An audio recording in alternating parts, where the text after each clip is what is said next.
Chapter 6. I enlarge my circle of acquaintance. I had led this life about a month, when the man with the wooden leg began to stump about with a mop and bucket of water, from which I inferred that preparations were making to receive Mr. Creakle and the boys. I was not mistaken, for the mop came into the schoolroom before long, and turned out Mr. Mell and me, who lived where we could, and got on how we could, for some days, during which we were always in the way of 2 or 3 young women, who had rarely shown themselves before, and were so continually in the midst of dust, that I sneezed almost as much as if Salem House had been a great snuff-box. One day I was informed by Mr. Mell that Mr. Creakle would be home that evening. In the evening after tea I heard that he was come. Before bedtime I was fetched by the man with the wooden leg to appear before him.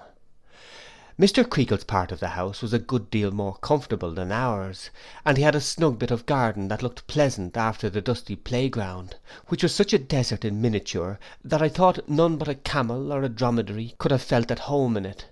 It seemed to be a bold thing even to take notice that the passage looked comfortable, as I went on my way, trembling, to Mr. Creakle's presence, which so abashed me when I was ushered into it, that I hardly saw Mrs. Creakle or Miss Creakle, who were both there in the parlour, or anything but Mr. Creakle, a stout gentleman with a bunch of watch, chain, and seals, in an arm-chair, with a tumbler and bottle beside him. "So," said Mr. Creakle, "this is the young gentleman whose teeth are to be filed. Turn him round." The wooden-legged man turned me about so as to exhibit the placard, and having afforded time for a full survey of it, turned me about again, with my face to Mr. Creakle, and posted himself at Mr. Creakle's side. Mr. Creakle's face was fiery, and his eyes were small, and deep in his head. He had thick veins in his forehead, a little nose, and a large chin. He was bald on the top of his head, and had some thin wet-looking hair that was just turning grey, brushed across each temple, so that the 2 sides interlaced on his forehead. But the circumstance about him which impressed me most was, that he had no voice, but spoke in a whisper. The exertion this cost him, or the consciousness of talking in that feeble way, made his angry face so much more angry, and his thick veins so much thicker when he spoke, that I am not surprised, on looking back, at this particularly striking me as his chief one. "Now," said Mr. Creakle, "what's the report of this boy?" "There's nothing against him yet," returned the man with the wooden leg. "There has been no opportunity." I thought Mr. Creakle was disappointed. I thought Mrs. and Miss Creakle, at whom I now glanced for the first time, and who were both thin and quiet, were not disappointed.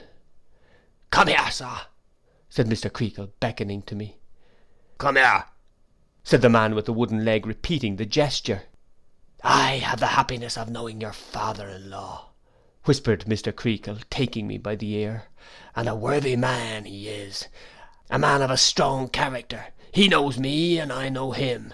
Do you know me, eh?" said Mr. Creakle, pinching my ear with ferocious playfulness. "Oh, not yet, sir," I said, flinching with the pain. "Not yet, eh?" repeated Mr. Creakle. "But you will soon, eh? You will soon, eh?" repeated the man with the wooden leg. I afterwards found that he generally acted, with his strong voice, as Mr. Creakle's interpreter to the boys. I was very much frightened, and said I hoped so, if he pleased. I felt all this while as if my ear were blazing, he pinched it so hard. "I'll tell you what I am," whispered Mr. Creakle, letting it go at last, with a screw at parting that brought the water into my eyes. "I am a Tartar." "A Tartar," said the man with the wooden leg. "When I say I'll do a thing, I'll do it," said Mr. Creakle, "and when I say I will have a thing done, I will have it done." "Will have a thing done, I will have it done," repeated the man with the wooden leg. "I am a determined character," said Mr. Creakle. "That's what I am. I do my duty, that's what I do. My flesh and blood," he looked at Mrs. Creakle as he said this, "when it rises against me, is not my flesh and blood. I discard it. Has that fellow," to the man with the wooden leg, "been here again?" "No," was the answer. "No," said Mr. Creakle. "He knows better.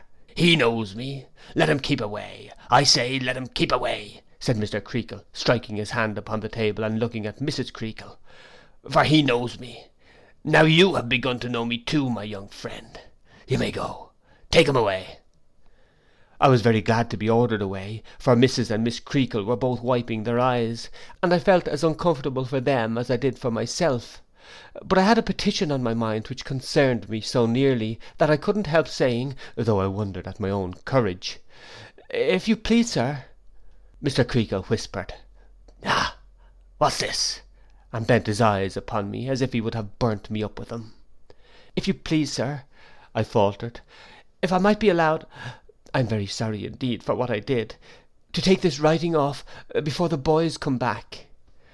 Whether Mr. Creakle was in earnest, or whether he only did it to frighten me, I don't know, but he made a burst out of his chair, before which I precipitately retreated, without waiting for the escort of the man with the wooden leg, and never once stopped until I reached my own bedroom, where, finding I was not pursued, I went to bed, as it was time, and lay quaking for a couple of hours. The next morning Mr. Sharp came back. Mr. Sharp was the first master, and superior to Mr. Mell. Mr. Mell took his meals with the boys, but Mr. Sharp dined and supped at Mr. Creakle's table.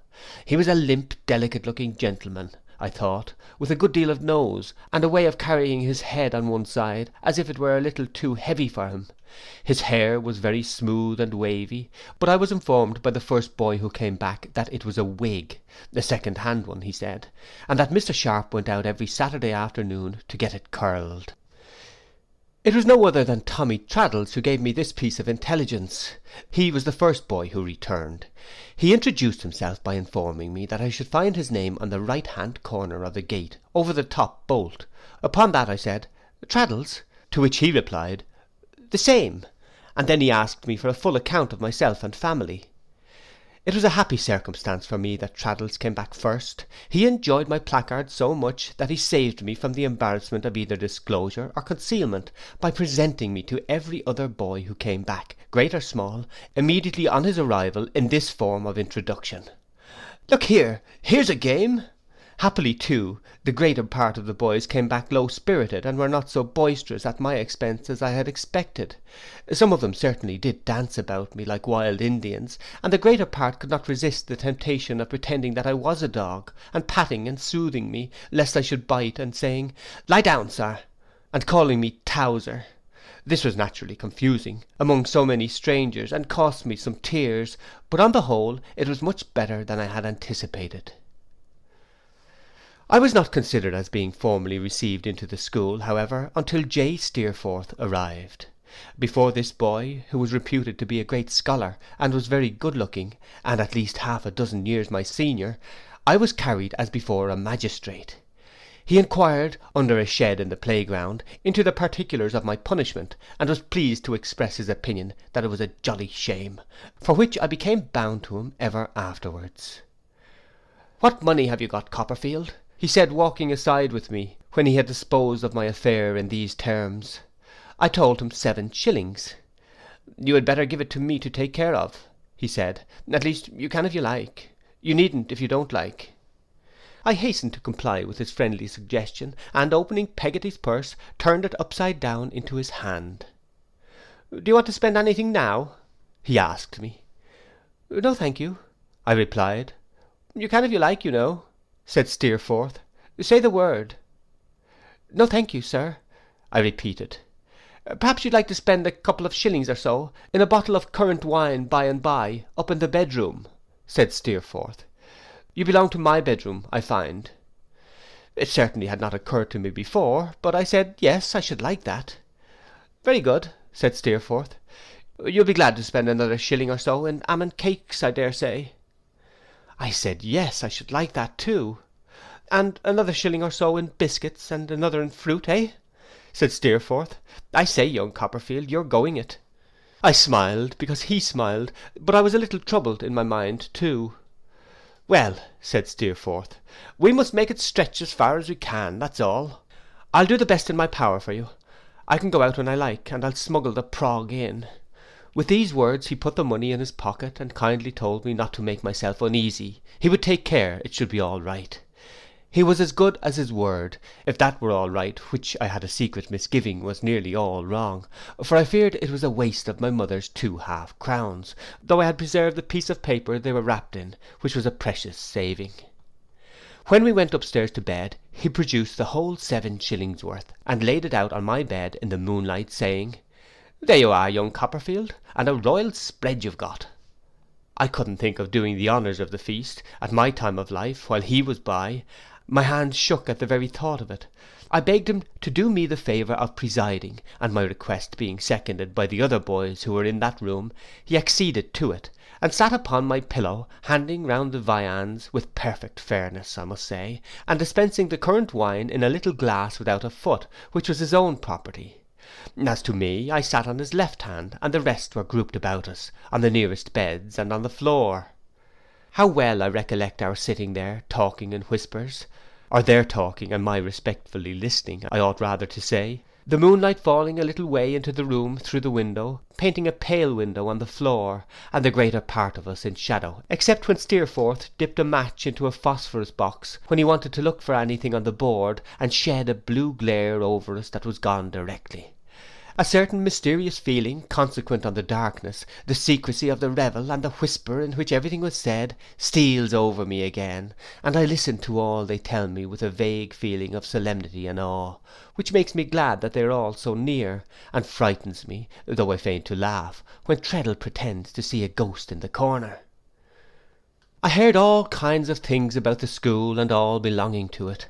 I heard that Mr. Creakle had not preferred his claim to being a Tartar without reason, and he was the sternest and most severe of masters; that he laid about him left and right every day of his life, charging in among the boys like a trooper, and slashing away unmercifully; that he knew nothing himself but the art of slashing, being more ignorant, J. Steerforth said, than the lowest boy in the school; that he had been, a good many years ago, a small hop dealer in the borough, and had taken to the school business after being bankrupt in hops, and making away with Mrs. Creakle's money, with a good deal more of that sort which I wondered how they knew.